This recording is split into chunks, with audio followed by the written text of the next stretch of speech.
Hey, Dave. Well, hello. Anyway, there you go. Good morning, everybody, and welcome to this impromptu one. Of course, the fixture list have just come out this morning, so we thought we'd cast our eye over the proceedings. And Steph is here with me. Steph, time to get excited. Fixture lists are out. Yeah, morning, everyone. Yeah, it's exciting. The build up to the season starts now, where we know where we're playing and who we're playing. So, an exciting day. And I'm sure there's people frantically planning trips, and no doubt to Toulouse and Catalan as we speak. Absolutely. So, yeah, exciting times. Excited time. So let's get into it then. And what we're going to do is just going to go through some key dates. We're going to go through some key pinch moments in the season. And we'll start off with this little beauty. It's quite a busy one, but there you go. The first 5 rounds for each team. And let's start off with yours, Steph. We'll start off with Lee. That's a tough fight. I mean, don't you know, you've got to play everybody home and away. But as a first 5 fixtures go, it's fair to say the Rugby Football League have made sure that you're going to have to be right up to speed very quickly, mate. Yeah, I mean, it's kind of, it depends how you look on it, doesn't it? It could be a really negative in terms of, yeah, it's very, very tough for the Leopards. But it could be a massive positive. If they come out of that with, 3 or 4 wins, that'll be massive, I think, as a start to the season. Lee's fixtures are always a bit strange. We've got 7 out of our last 10 are at home because of the way the pitch gets redone every year. But yeah, really, really tough start for Lee, and obviously with some key players coming in. We've got Cook as a playmaker. Where's he going to fit in? And obviously with a spine player as well, that's going to be instrumental in terms of him settling in. So they couldn't have asked for a tougher test, I think, there really in terms of those fixtures. I think it's at the top 4 of the top 5, is it? Yeah, well, absolutely. Yeah, I mean, you look at that. There's only Catalan that sat outside it, and the thing is as well, only 2 home games in there. The opener against Leeds, which will be a spectacle. I'm sure the fireworks will be flying that night, and then the game against Catalan, which is also at home. Oi, oi! Look at them beauties. Hello to Joel Scholes and S&J Detailing. No better time to get your patios done. Joel was telling me. With all the moss coming on your drive, get over to S&J now if you want your patio done. Tell them Super League Raw sent you get a discount. All good. They are, Joel. Bit of a plug for your chief. But yeah, I mean, look.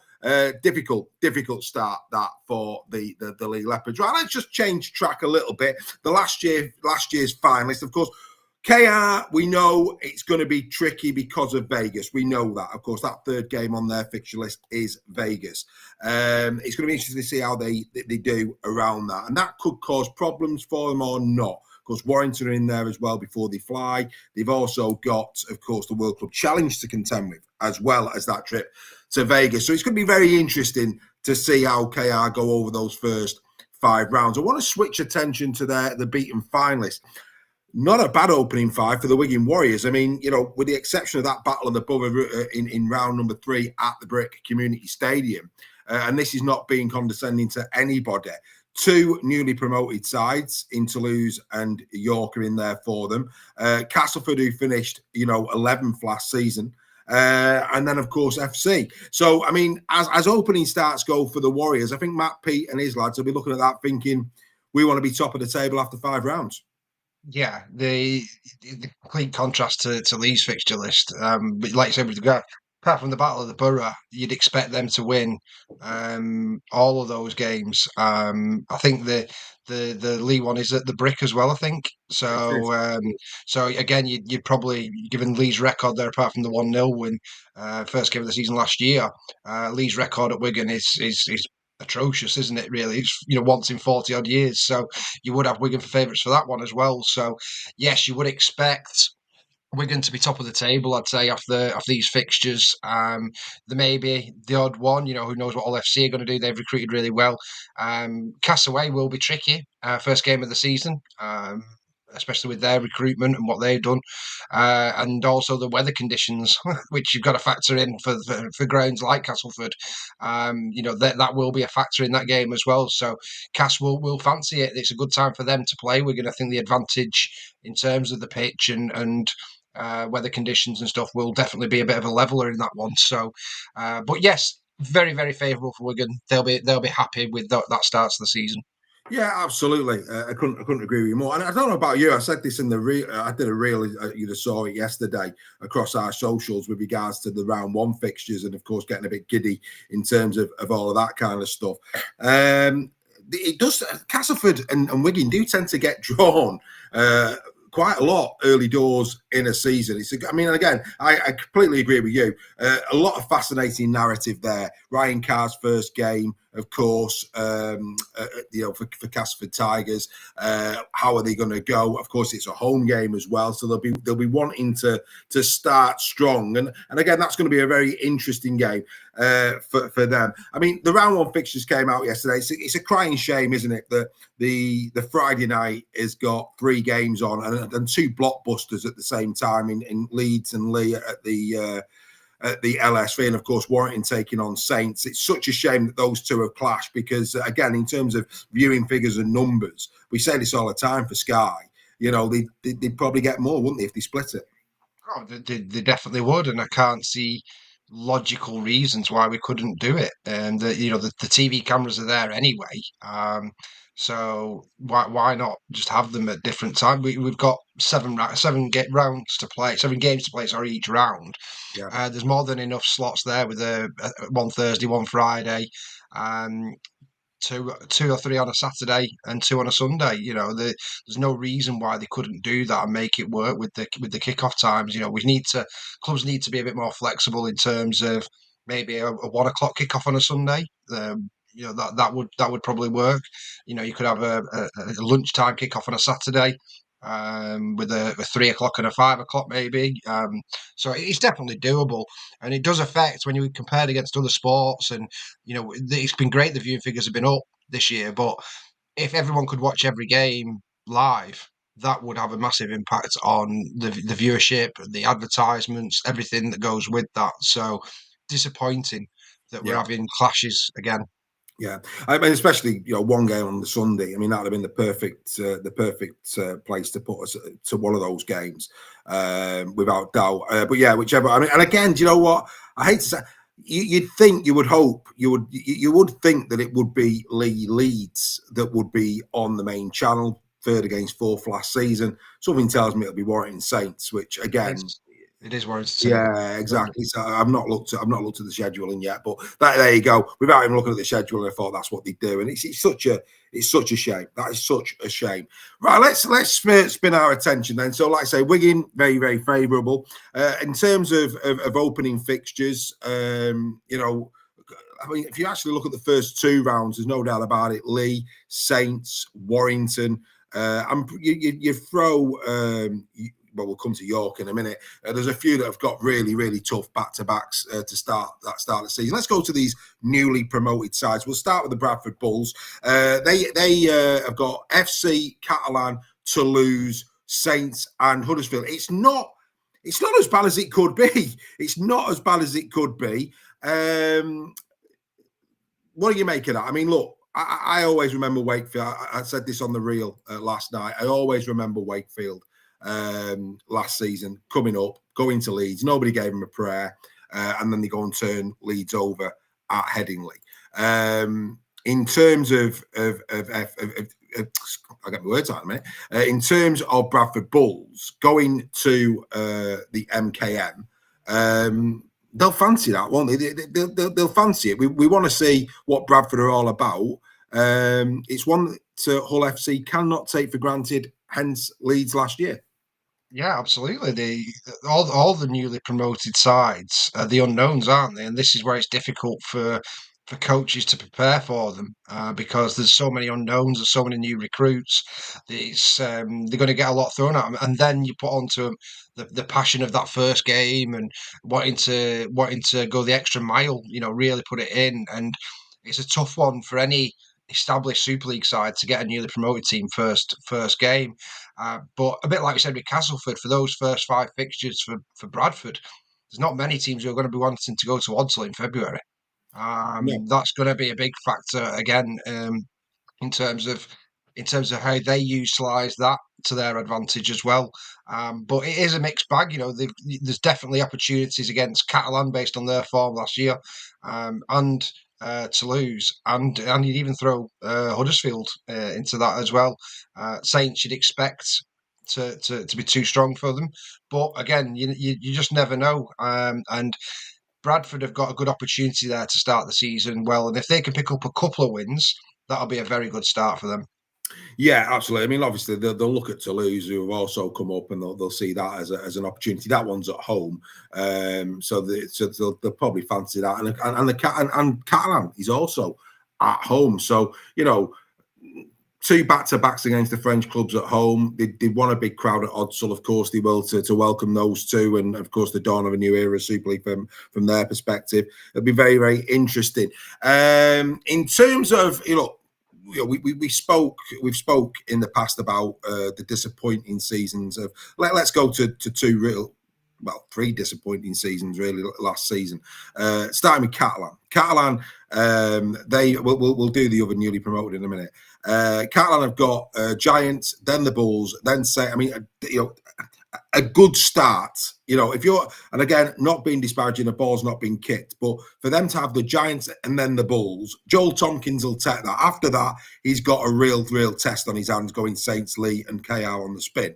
But as starts go, I think Joel Tompkins would be pretty happy with that, wouldn't he? Well, he's got the opportunity there, definitely. And I know that the Huddersfield, with signings they've made, will be saying they'll be a different side next year. And obviously, the injuries should all be back as well. So for the Giants, they should be coming into the season all raring to go and looking to really make a point, because there's no excuses for Huddersfield now in terms of the injury front. Let's hope they don't have a season like they did last year. But yeah, from a Catalan point of view, it could have been a lot worse. The last thing they would have wanted was it to be reversed, those fixtures, and be paying KR, Lee, and Saints first three games, because if they get off to a disastrous start, then that's not going to go well with that team or their fans or Joel Tompkins. No, it's not. And speaking of the Giants, I mean, look, Huddersfield Giants last year had major injury problems. They've put some recruitment in place for this year. You'd hope they'd have a better, healthier roster this year. And, as far as Huddersfield are concerned, with the exception, and I always say this, with the exception of that KR game, and let's not forget that KR game is going to be coming not too long after, the shenanigans of Vegas, etc. So maybe not a bad time to play KR when that one comes around. But that, from a Luke Robinson perspective, look, it's great that Ken has given him, 2026. There was a lot, many people wouldn't have been surprised had Luke lost his job. He's not, and that's a really good thing. He's got, all of the difficulties that Luke had was taken into account, and he's been given 2026. Go on you go with a healthy squad. That said, if they got off to a really poor start in that first 5 games, Luke might be looking over his shoulder. I think that if you're Luke Robinson there, you're looking at that, and you're thinking, right, with the exception of KR, these are teams that we should be not only competing with, but really with our squad taking some scalps. If they didn't, do you fear for Luke? I do. In terms of the manner of the losses, that's the key thing I think for Luke. If he, there's no doubting they'll be targeting Catalan for that first game as a W based on. And I'm sorry to interrupt, but historically got a decent record in Perpignan. Yes, absolutely, and they will definitely be targeting that to set the season off on the right step, as I've already alluded to. No excuses this year, and it's not beyond the realms of possibility that they could win all 5 of those games. With the KR one would be the one that obviously stands out, but when you throw in that Vegas factor, we know what an impact that can have, especially if KR go to the Vegas and win, what that can take out of a team with the travel and the distraction of it.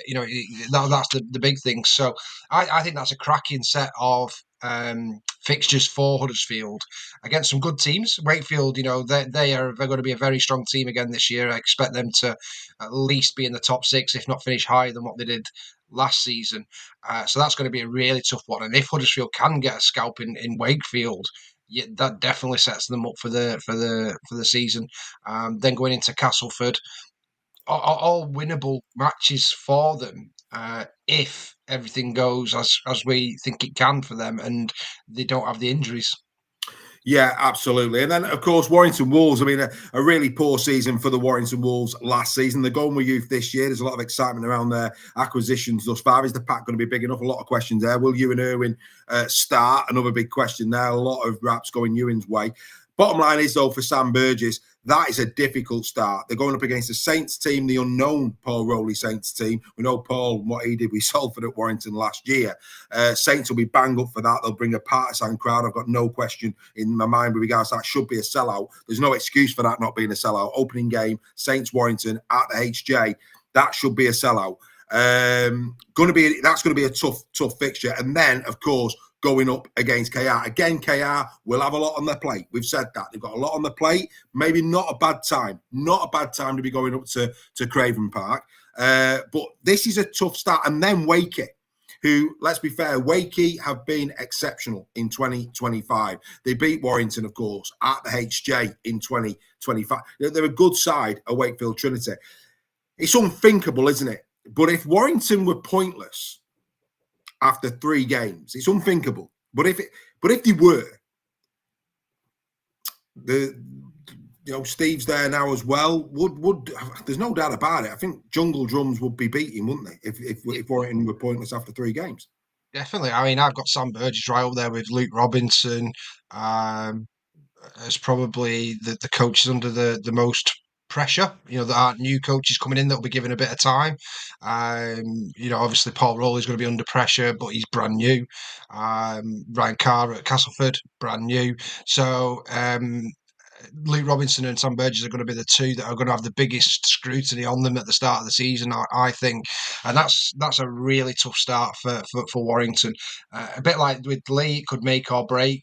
The way that the first 5 fixtures go. Obviously, it eases off a bit for them with York and Cass, but if Warrington were to lose and lose convincingly to Saints KR and to Wakefield, then that would be a horrendous start for Sam. And like you said, the pressure would start to mount straight away. So I think it's really important for Warrington to at least, out of those 3, probably get at least 1, if not 2 wins. Well, I think from their perspective, if I'm looking at that, the 2 points out the first 2, they take that. 4 points is dreamland. 2 points, no points is probably unacceptable. Of course, going back to your fixtures, let's not forget that Lee in the middle of last season had a really tough run of fixtures on paper, and absolutely was one of their purple patches of the season. So there's no doubt about that whatsoever. I think if Sam can get past that first 2 games with 2 points in a minimum 2 points, Warrington would want to then, especially because Wakefield are at home, Warrington then should be saying, right, get through those first 2 games with 2 points minimum. We need to take 6 from the next 3. And Warrington are in a real purple patch at that point. Let's go back to the newly promoted teams. Let's go now to Toulouse Olympic. So Toulouse, I mean, again, not a great start, for Sylvain, a great start. If you're Toulouse Olympic, you could have a starting fixture list like Lee, which will be an absolute disaster. And we'll get to York in a minute, which is, so if you're Sylvain, you're looking at that, you're going, yeah, look, total respect for Darryl Powell and Wakefield Trinity, absolutely. But let's be fair. Darryl in that middle quadrant will be challenging again for playoffs. You'd expect they would be, but not the worst start that you could have to a season. Then Castleford, then Bradford, 2 teams that they will absolutely be competing with. There's no doubt. If Toulouse want to remain in Super League, those are teams that they have to go and get scalps from. They are there.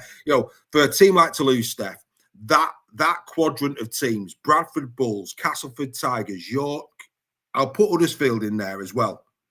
Those 5 teams are where Toulouse have to target. They have to take points. That's where it is. So again, for them to start that, if they got off to a really good start, Toulouse will be fancying it. If they was to lose those 3, it's going to be a really tough year for Toulouse, isn't it? Toulouse. Yes. But again, it brings opportunity for them, and I think that's not too bad. I'd expect Wakefield. I think is that Wakefield, isn't it? That game, yeah. Yeah. Wakey at home, Castleford away. Yeah. So And Bradford away. Wakefield at Wakefield, is it? Or Wakefield at Toulouse? Wakey at Wakey. Okay, Yeah. then they're going, and then it's Castleford at home, and then they go to Bradford. Yeah. So that Wakey away, that's going to be a really tough one for them. I think I can't see Wakefield slipping up against them there. But then again, the big unknown is Castleford for me with their recruitment and the players they've released and new coach and stuff. So Cass could be more than capable of being a surprise and doing what Wakefield did last year. I'd be surprised. I don't think they've signed well enough personally, but they have got the potential to do that, as Reggie would say. So Cass are going to be really interesting to watch in terms of theirs. But yeah, Bradford, and then they go into Wigan and Saints. So it's there's no easy games in Super League anymore. All these teams are going to be a threat if you're not on it. You know, Bradford, Toulouse, and York are all going to be threats to anybody if you don't turn up and if you have an off day, and one of them will be a surprise package. One of them will do extremely well out of those three. Yeah. So it's just which one, and again, it's impossible to say at the moment. Well, in terms of Toulouse, those final two, the Wigan and the Saints games, will be in Toulouse. So that's the one saving grace where they're concerned. And then I'd tell you what, Mark Applegarth, if you're watching, mate, welcome back to Super League. First things first, we had look, we didn't confirm this on weekly. You know how I operate. I don't go ahead of the curve. I allow official announcements to go. I don't. If I've got information, I don't like to put it out there. You know that. So I hinted at. I only hinted at Hull KR. I didn't confirm it. I hinted it. Wouldn't it be a nice thing? I think is what I said, and it is a nice thing, isn't it? If you're York, for me, that is the perfect start to Super League. Perfect. To welcome the champions to the home of York in their first ever Super League season. Take a bow the Rugby Football League and Super League. We often criticise, but for me, that is outstanding for us to be opening Super League at York with the champions. That is a brilliant decision that has been made there. And I, for one, that's just going to be emotional for York fans. And I think as Super League purists and as Rugby League fans, I think we'll all be cheering York on. Sorry, Robins fans, of course we will. It's the underdog. Why wouldn't we?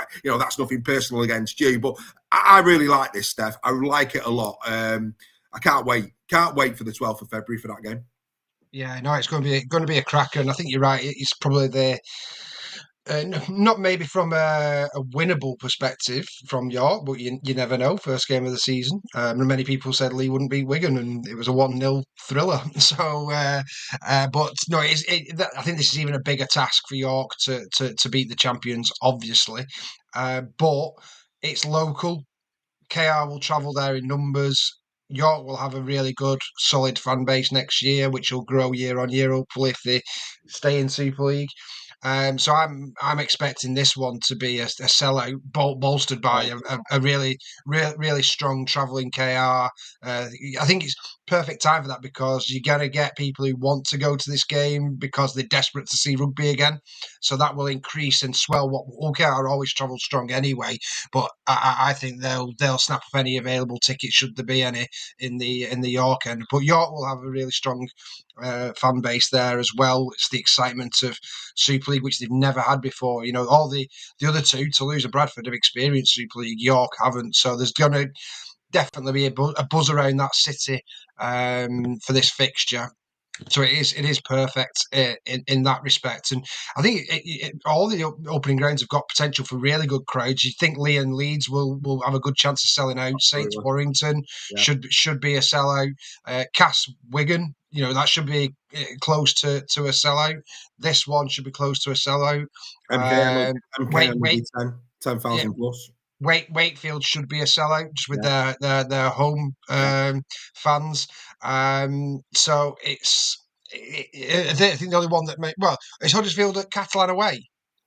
Huddersfield is away at Catalan.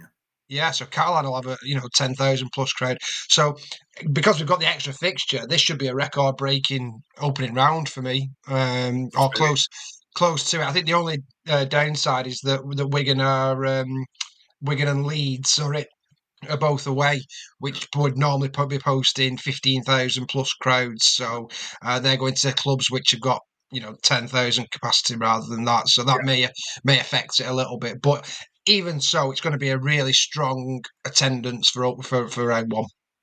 Yeah, good morning to everybody who's watching, and anybody who's not watching live, good afternoon to you if that's when you're watching it, or good evening, or whatever. We hope you're enjoying this. Our little quick look through the fixtures. Look, Mark Applegarth, we wish you nothing but the best. My prediction, don't be surprised if York a bottom after round 5. That is a shocking start for them, but can only get better. And don't be surprised if Wigan were top. But that said, anything can happen. Let's go to some key dates. And these are key dates for me. The Derby. Sorry, Hull fans.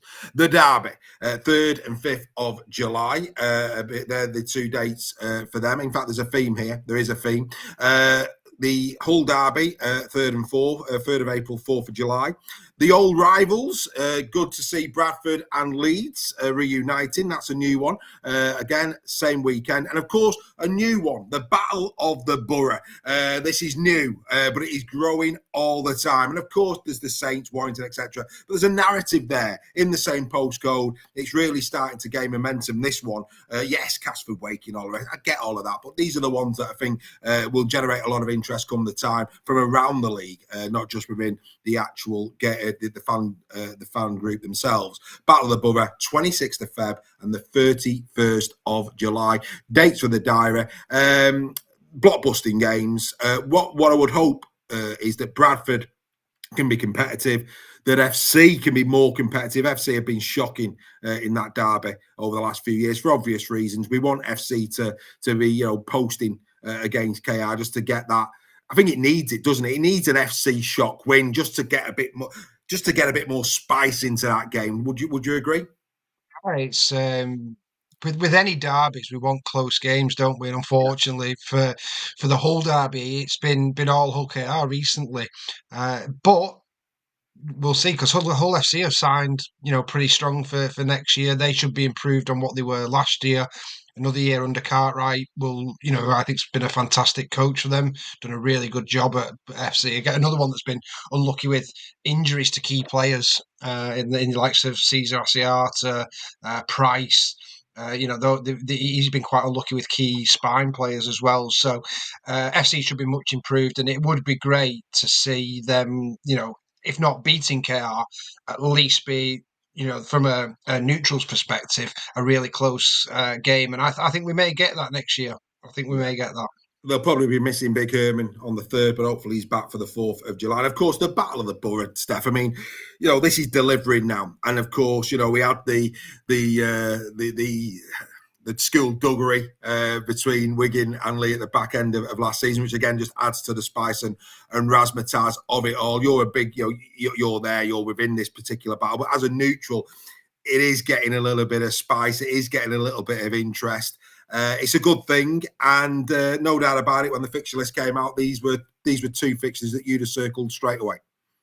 Oh yeah, definitely, and it is becoming a derby in its own right, as it should be. They're both within the Wigan Borough. It's no different really from the Hull derby. This one, so I think that the spice has come now because Wigan know Lee can beat them, and it's a competitive game. Whereas before it was probably 2 points they would assume they were going to get. So it's definitely got that spice. It's got obviously from the Lee side, it's always had that. I think more so now the Wigan fans have really, looking at it as a competitive fixture and one they really want to win. If they'll probably not admit that, being Wiganers, but I know that that's true. They will always want to beat Lee because there's bragging rights at stake in that respect. It is a derby. But I think the competitiveness of the fixture from a neutral has got the excitement going now, no more so than that 1-0 win. I know we've mentioned it a couple of times now. I'm still basking in it from last season. But no, it has got that spice about it. And then the off-field thing towards the end of the season has just added even more hatred between the 2 clubs, which from a neutral's perspective is fantastic, isn't it? That's what we want teams to not like each other, because that always produces fireworks on the pitch as well, which is what we all watch rugby league for. Absolutely. Must see TV. Right, let's get into the rivals round. This, of course, has been announced. Oh, actually, it does work, so we'll put it between us. This is, of course, Easter weekend, a key date in all of our diaries. We love a bit of rugby league over the Easter weekend. And what's absolutely wonderful, what is wonderful this season is you can actually say these are derbies, which is wonderful. I mean, we've always had the Salford problem. Salford, I mean, always been on the periphery, right between the M62 corridor. They've been lumped in with Huddersfield. They've been lumped in elsewhere. They're not really rivalries. They've had the Catalan problem, rivals round, and then Huddersfield play Catalan or Salford or whatever it may be. This is now absolutely perfect. Outside of the Battle of the Borough and outside of Warrington's traditional Saints Warriors rivalry, because that, in a Warrington perspective, that is their rivals. I mean, it has been for many, many years. You ask a Warrington fan, it's Saints, it is Wigan. But Lee Warrington, again, another narrative, something that has been building over the last 3 or 4 years. It is a local derby. It's got the feel now of a local derby. There is that respect, but also, I won't say hatred, but, Lee want to get one over Warrington. And it's not just in the stand, it's on the pitch as well. It's formed really, really well over the last 3 years. And for me, if you can't play Wigan, if we can't play Saints or Wigan, this for me is perfect. Warrington against the Leopards, rivals round, at Magic as well. Perfect stuff. Perfect. Yeah, and a fixture that's always well attended, whether that's at the Halliwell Jones or the Lee Sports Village. Yeah. And I think you're right. There is a rivalry now between Lee and Warrington.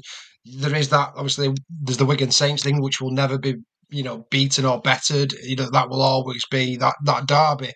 But like the Battle of the Borough, there is a rivalry building between Warrington and Lee. Not more so than Warrington unexpectedly knocking Lee out of the Challenge Cup semi-final last year. That was a great game for Warrington, and I know one that they would have really celebrated, not for just getting to Wembley, but also for getting one over on Lee. We've had the advantage pretty much since Lee came back in Super League. Yeah. So yeah, really, really good fixture from an attendance point of view, but also from a rugby perspective. It's always close games with Lee Warrington. Even when Warrington have been going through the mire a little bit, the games have always been close. I don't recall any blowout victories between Lee and Warrington. They've always been close, and there's always seems to be some incident. Whether it be Paul Vaughan getting sent off, in that game at Lee, which was a bit controversial. And Sam getting a bit tasty about it, and there's narratives around it, so it is going to be a good one. But I totally concur with what you're saying. This is genuinely a rivals round now. I think Huddersfield York is slightly pushing it, but it is. Hey, me in narrative. So that I agree. Of all of them, that's the one. But why the most northern Yorkshire side, York. The most southern Yorkshire side on the map is Huddersfield. Yeah. So for me, it's north versus south. That's the way I'm seeing it in my head. It's north versus south.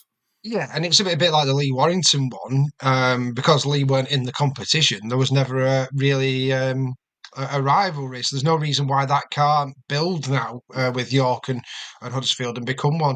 So that's another and one which any team could win. And I think that's for most of these fixtures.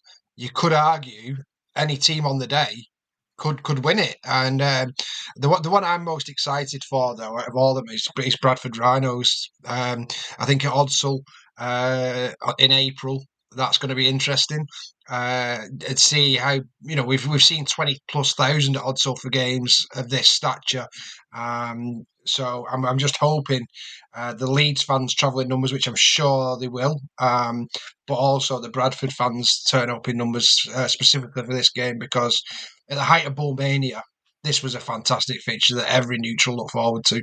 Couldn't agree with you more. And of course, Tigers Trinity. We saw, of course, Tigers their highest moment of last season was when they beat the Trin. And you're right. I mean, and we saw this last season. And I think hopefully it continues this season. On the day, anything can happen. When you look down that, the only one really where you're looking at it thinking, what's the one that more than likely should be a straightforward one would be Bulls Rhinos. That's the only one for me. And that's not to say the Bulls can't go and win it. We've said that. I've said that. You can in a rugby league match, especially they're now bringing players in of Super League quality. Who's to say? Who is to say? Injuries could play. There's loads of things, loads of factors. But on paper, as we sit here now, the Bulls Rhinos, you would expect the Rhinos to win it, but you want a good Bulls performance. After that, anything can happen. Tigers beat Trinity last year. Wolves and Leopards always close. Who's to say that the Knights can't give the again, Giants? We don't know what Giants we're getting this year. It's going to be interesting. Robins FC, we want a better FC, and Saints Warriors toss a coin. What's really vital now, though, is what the French teams do, where the Dragons and Toulouse are concerned. They have got to start marketing their game in France. They've now got this derby. They've got to make that an event, and they've got to fill it with the French, because again, by getting a full house and a derby game like that, a French derby like that, it should then increase their home attendances. But not just that, those willing to travel over to the UK. This is a fascinating rivals round. At last, we have got a rivals round that we can all get excited about. Roll on Easter, chocolate and rugby, fantastic. Right, here's round number 12. Now, why have I picked out round number 12? Well, because this is the preceding round to the Challenge Cup final. So this is the round directly before the Challenge Cup final. Look at that. Hull KR, Wigan. Now, you would expect full strength squads going out there all day long. So, and I think, so that's going to be very, very interesting. It depends, of course, where they are in the league table at the time and what the league table looks like. But there's always this, do you rest? Do you not? Have you got scope to rest? If we just look at this from the point of view of last year's beaten finalist First Warrington, back-to-back Challenge Cup finals, lost the last two. They played Bradford. They won't be too disgruntled, and a home fixture for them. Lee have got FC, of course, won the Challenge Cup a few years ago now. They won't be too disgruntled with that. You'd have to put Leeds Rhinos this far out as genuine contenders for the Challenge Cup. They've got Huddersfield at home. Saints travel to Castleford. Paul Rowley, I think, will probably be looking at the Challenge Cup thinking, we want to make a statement. That is a big opportunity for us, as it is for all Super League clubs. He's got Castleford away, but there's no doubt, Steph, that, if you were to ask KR, if you asked Willie Peters and Matt Pete, well, would they like the fact that they've got a tough run out before? Because one of these two teams, again, this far out, you'd suggest one would be in the final. Possibly both, but certainly one would make it to the final. Would Willie Peters and Matt Pete be happy that they've got such a tough test before a Challenge Cup final, or would they be a little bit upset by it? There's no right answer to this, Dave. It all depends on the team and the coach. Lee went to Leeds and won the Challenge Cup. So it's doable no matter what you do. It's about what the circumstances are of your team at that moment in time. Have you got players with slight niggles? There's all sorts of things like that. What I don't like is clubs that put out reserve squad reserve players for games before the Challenge Cup. I think it undermines the competition. I think it can affect league leaders' shields. It can affect playoff positions. For me, a bit like Salford were done for bringing the game into disrepute against that St Helens side when they put the kids out. I think any club that does that before a Challenge Cup should be reprimanded.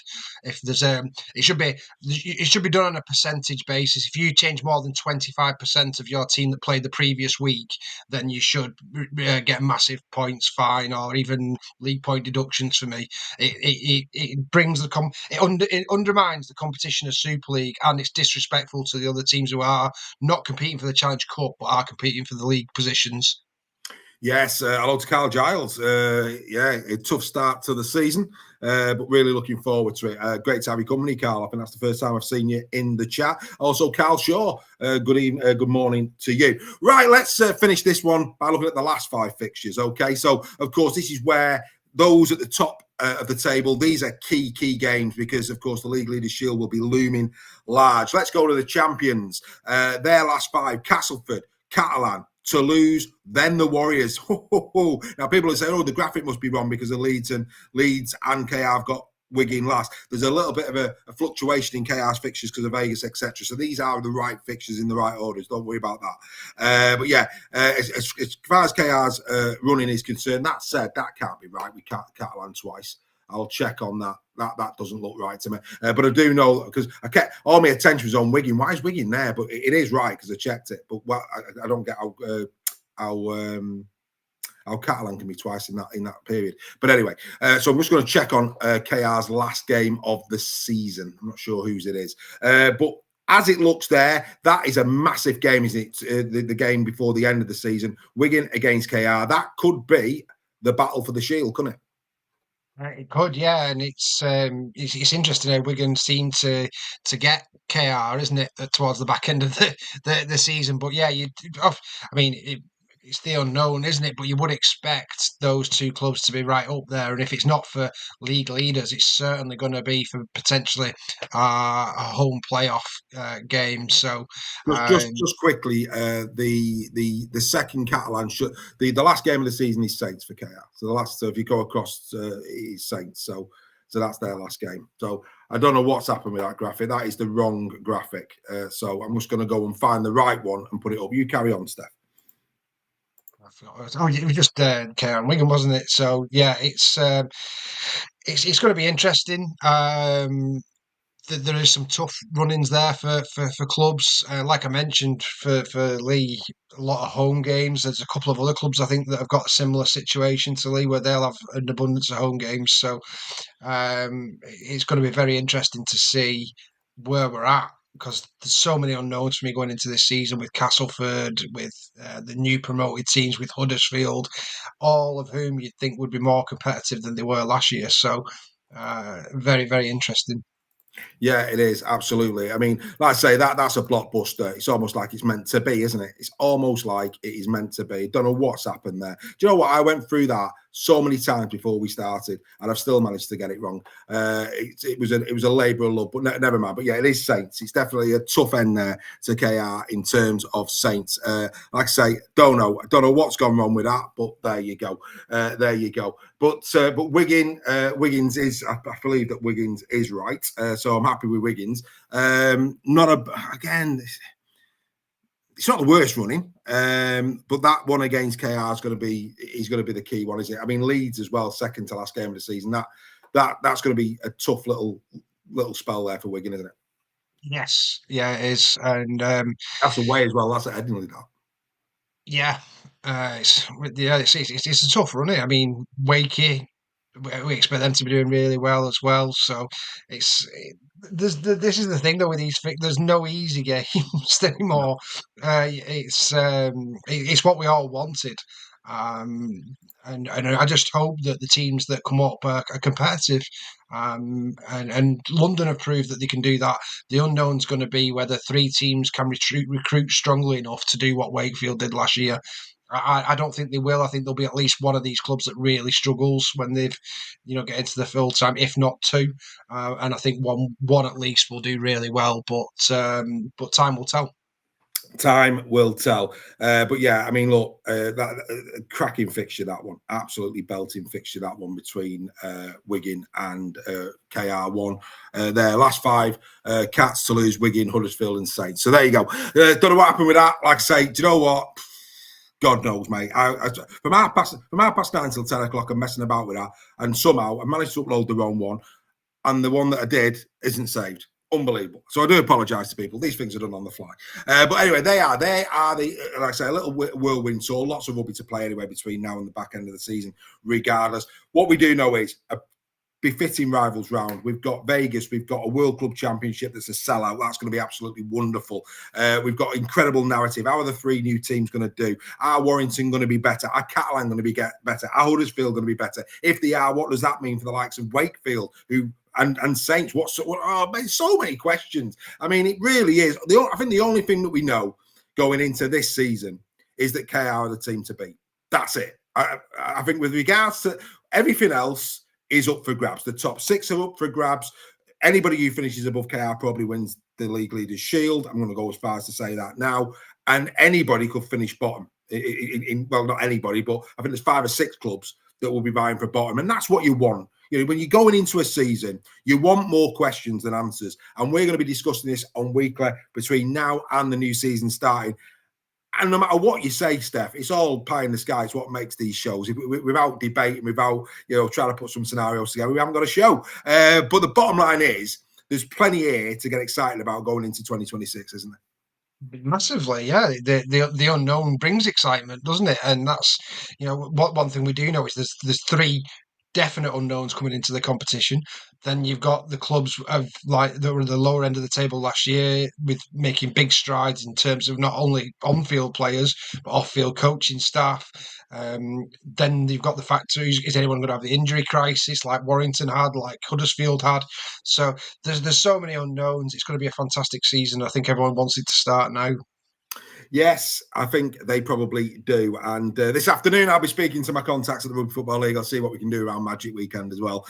So members, keep an eye out for that. Obviously, we announced on Weekly our incredible deal for Club Wembley this year, 35 quid for members. Get over to our website, members, get your tickets now. Some have already done so right off the bat. They don't want to lose out on what will be an incredible Challenge Cup weekend at Club Wembley with the Super League Raw crowd. Steph, as always, mate, love you jumping on for our little quick look at the fixtures. We'll get into this, of course, as the winter goes on, but always nice when fixtures come out. The new season is now tangible. It's there. We know what's happening. Well, let's have Christmas first. Let's get our break out of the way, eh? Let's get our break out of the way. But once we hit January, oh yeah, and yes, new titles and all of that. I think Carl Shaw asked about that. Where's the titles? Lots of changes coming for 2026, but we think that the changes that we're making will make the shows better, cleaner, more vibrant. You've got a lot to look forward to here at Super League Raw next year. Steph, as always, thanks for your time. We will be back for Super League Raw Weekly next week. Keep your eyes out. There might be a change on day on that. I did forget I'm taking the family for a little surprise on Tuesday, so keep your eyes out. I agree with the boys when that one's going to be. But we will see you next week, definitely, for Super League Raw Weekly. Enjoy the rest of your day. Bye for now.